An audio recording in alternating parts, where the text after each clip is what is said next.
espacio, forma y medida, unidad número 3, la medida en preescolar, parte número 2, estrategias para el desarrollo de la medida en preescolar. En este apartado vamos nosotros a recordar algo rápidamente de lo que es medir. Medir es un proceso por el cual averiguamos cuántas veces una cantidad elegida como patrón unidad de medida convencionalmente está contenida en otra de la misma magnitud. Y el número obtenido a partir de este proceso es precisamente la medida. Habría que relacionarlo con el curso que llevaron ustedes en primer semestre, donde una de las cosas importantes que tienen que tenerse para que el niño pueda realizar la cuestión de medir es que sepa contar, que sepa enumerar, que sepa también tener el principio de cardinalidad, y en cuarto lugar que pueda hacer comparativo de unidades en este caso unidades de medida, pero comparativos dadas dos cantidades, cómo tendrían que ser estas dos cantidades, son iguales, diferentes. El uso social de la medida ya lo hemos visto, las medidas no convencionales, que es de la parte de la cual nosotros tendríamos que estar utilizando, es esos términos que los niños y los adultos utilizamos. Está muy lejos, es más alto, tiene más años, es mucho, es más mucho, inclusive lo dicen, aunque no es correcto.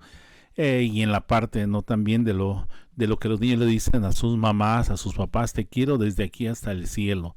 No saben realmente qué tanto es, pero sin embargo lo relacionan con algo que ellos han ido teniendo en la parte social donde se desenvuelven.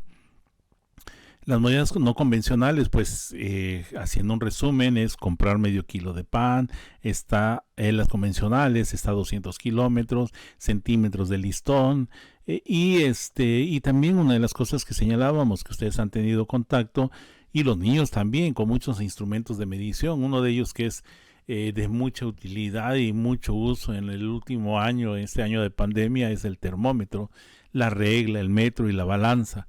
Y la durabilidad de algún evento dura media hora, una película, el aprende en casa que dura 30 minutos, en fin. ¿Cómo se ha dado la evolución del niño? Generalmente, bueno, lo que nosotros tenemos es no tan solo de los niños, sino en el hombre, en el individuo, la evolución ha sido a partir de unidades no convencionales hasta llegar a la parte convencional. En el ámbito extraescolar se utilizan las unidades no convencionales, en el ámbito escolar las unidades convencionales. Es muy interesante observar a los campesinos, observar a los albañiles, a los carpinteros, a las cocineras, en fin, cómo hacen uso bastante, ¿qué diríamos? Práctico, pero también de un uso muy frecuente de las unidades no convencionales.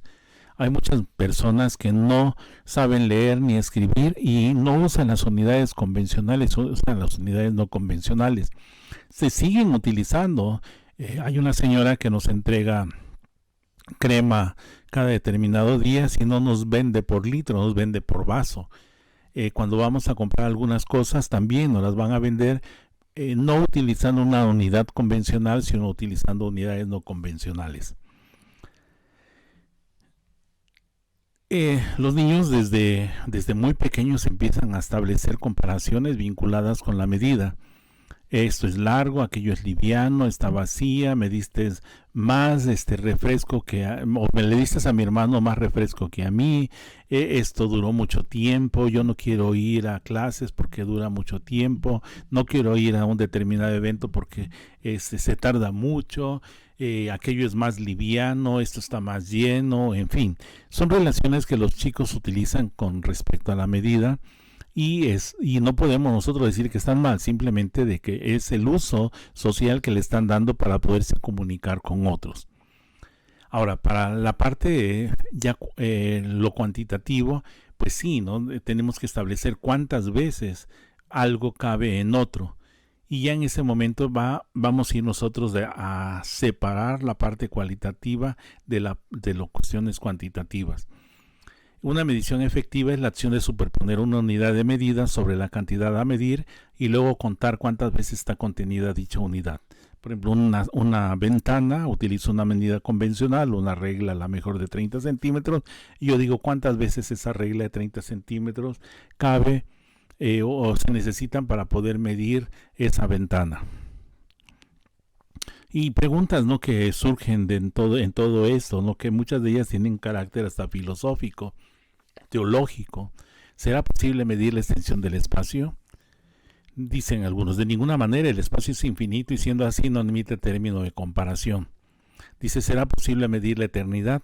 De ninguna manera. Dice, entre las posibilidades humanas el tiempo es siempre infinito y el cálculo de la eternidad no puede lo efímero servir de unidad de medida.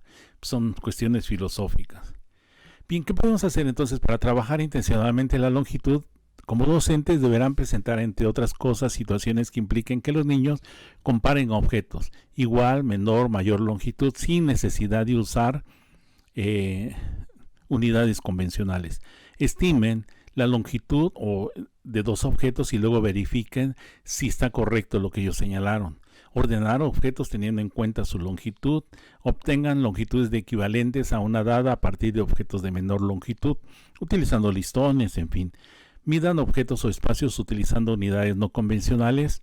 Y ya por último, observen diferentes tipos de unidades de medida, como son los metros, las reglas de 30 centímetros, etc. Y así que tenemos nosotros que en relación a esto, las medidas de longitud, las unidades no convencionales pueden ser cintas, sogas, bloques, bastones, lápices, listones, varas, etc. Manos, pies, dedos, brazos. Y aunque no lo van a utilizar como tal, puede ayudarles el metro en todas sus variedades. De tal manera de que tengan algo ahí que al final, en primaria, tienen necesariamente que llegar a establecer el trabajo con unidades no convencionales. El error grande sería empezar desde el metro y a partir de ahí tratar de medir quitando las unidades no convencionales. Con respecto al peso, el docente deberá presentar, entre otras situaciones, situaciones que impliquen que los niños sopesen objetos, usen sus manos como platillos de una balanza, observen diferentes tipos de balanza, exploren balanzas de platillos, por ejemplo, reconozcan en la balanza los estados de equilibrio y desequilibrio buscando formas de pasar de un estado a otro.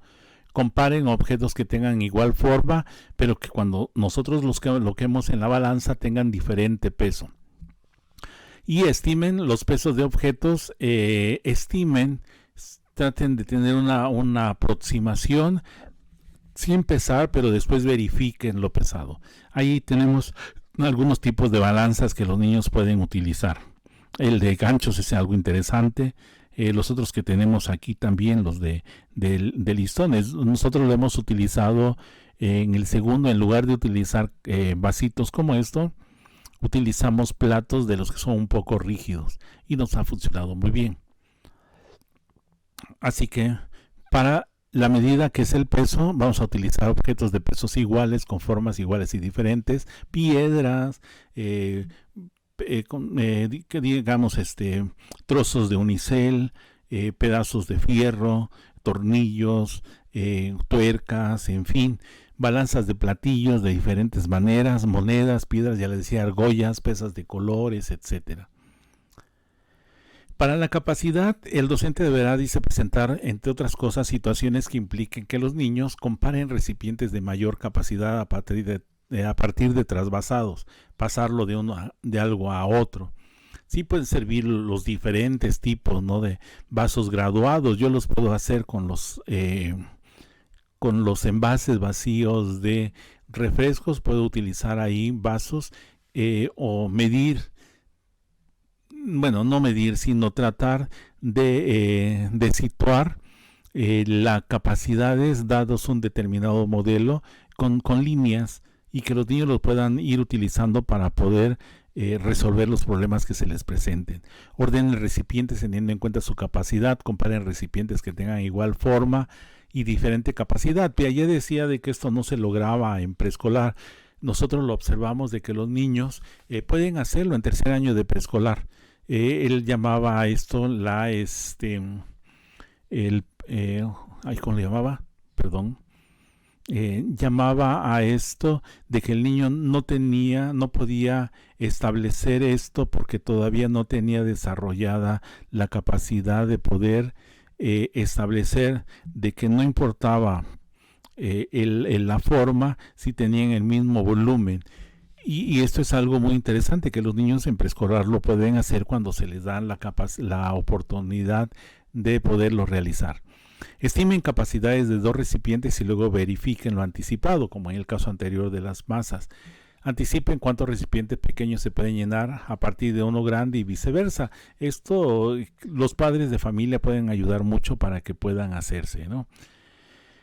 Tanto la parte de volumen, de masa, como la parte de capacidad es muy útil en relación a actividades que hemos colocado nosotros y que también ustedes van a realizar, como es la matemática en la cocina.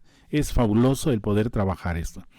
Desde la parte de esta, ¿no? Utilizando esto que estamos platicando, pero también algunas cosas que se utilizan mucho en la cocina, que son una cuchara, un platito, una pizca de algo, ¿sí? Unos cuantos granos, y una pizca de algo de sal o de azúcar. Y así que tenemos que para las unidades de medida tenemos recipientes de igual forma, de igual capacidad y de formas iguales y diferentes, recipientes de distinta capacidad y de formas iguales y diferentes, vasos graduados, agua, arena, etcétera. Les señalaba que vasos graduados los podemos establecer a partir de los envases de refrescos.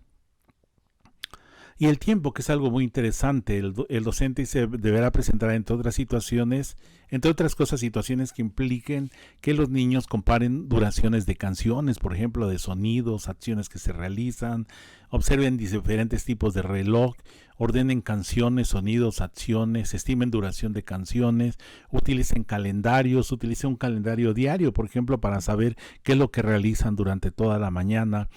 Establezcan el orden de las actividades en una jornada diaria. En anexos a esto yo les voy a dejar a ustedes 4 actividades que he presentado con respecto o propuestas que he hecho con Aprende en Casa y que se las he enviado a los profesores. Les pueden servir, algunas tienen que ver con la parte de la durabilidad día y noche de la semana, de lo que tienen que realizar durante un día, lo que hacen antes de un programa, como es Aprende en Casa. Y las unidades pues no convencionales que podemos utilizar, relojes de diferentes tipos, de arena, de agua, velas graduadas, el latido de su corazón, en fin. Y aquí también les dejo, ya les envié a ustedes un material que era el libro de espacio, forma y medida, que lo pueden ustedes consultar y ahí lo tienen, el libro de las actividades, que actividades pudieran ser desarrolladas con respecto a longitud, a peso, a capacidad y a tiempo. Además de las otras que les anexo aquí en o les voy a mandar aparte en en esta sesión de trabajo. Y el otro libro que les mandé fue este fichero de actividades de Irma Fuenlabrada, donde las páginas están ahí, qué aspectos están trabajando, qué medidas están trabajando y que los pueden tener.